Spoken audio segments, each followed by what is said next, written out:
Okay, this is a trade setup for the TFJ trade reversal signal.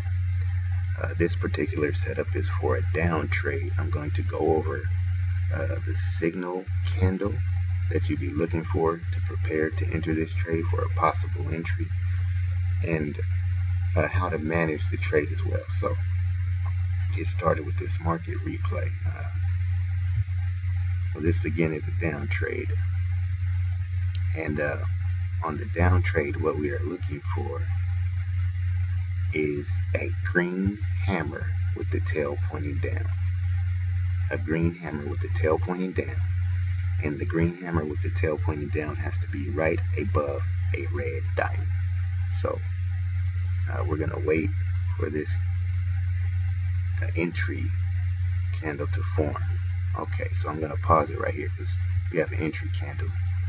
I'm going to highlight this real quick so you get an idea of exactly what you're looking for. So here we have a green hammer with a tail down, and we can come down here and we can see it's on a red diamond, right? So entry, this is the entry signal right here. We don't enter yet, but this is a possible setup for a down trade. Now, again, it's a green hammer with the tail pointing down towards a red diamond. That's the only setup you're looking for a down trade. It can't be a green hammer like this, pointing up with the tail up. The tail has to be down. The tail has to be down. The reason why it has to be down, because this tail, it basically signals or would indicate a level of resistance in the market. So, alright, I'm going to continue playing. So, again, you have the tail down, green hammer on a red diamond. You come down here, it's a red diamond. You can use your crosshair and put it directly over the tail and follow it all the way down to make sure it's on a red diamond. So I like to think of it as opposite. It's green on red. Tail has to be down. Green on red. Alright, for a down trade. Now, I'm going to continue to play. So now that we got that signal, this is how you get triggered in. You immediately set up for this trade. And the tail is at 49.66. You can see the price to the right. The bottom of the tail is 49.67. I'm sorry. So the entry is one tick below the tail. So we come down here, we set up, and we're looking for the market to trigger us in at 49.66. One tick below, because it has to break below this level of resistance, which is the bottom of this tail.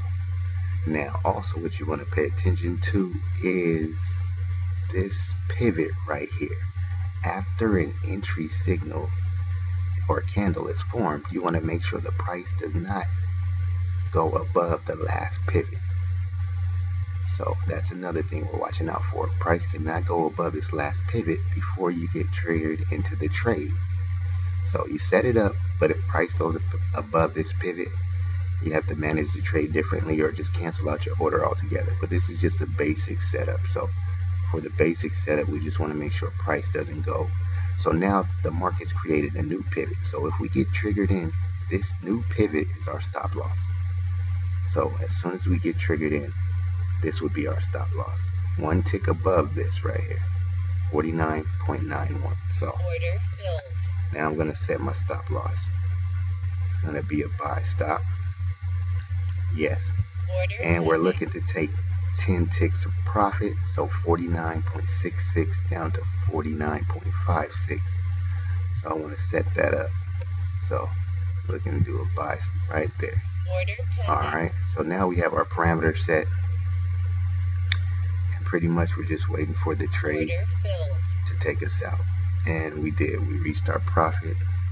10 ticks, you can see 49.66 down to 49.56. Let's get this P&L up so you can see it.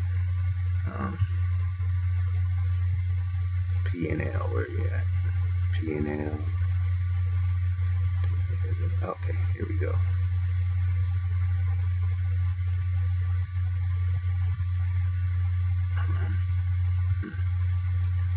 Currency. I'm going to display the currency. Okay, apply.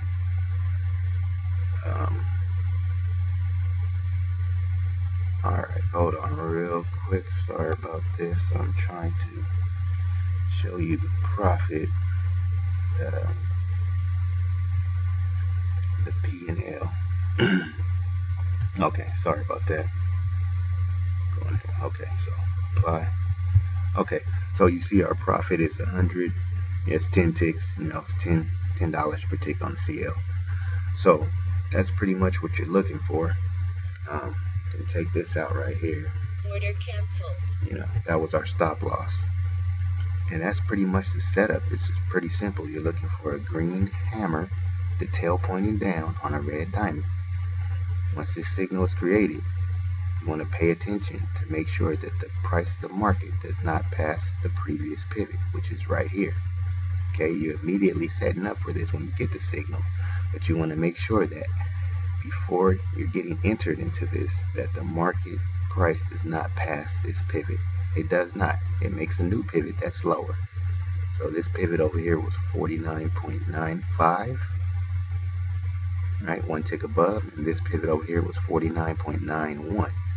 So then, as you get entered into the trade right around here, you want to go back and you want to use this pivot as your stop loss. Okay, so that's the basic setup for the trade reversal using this indicator.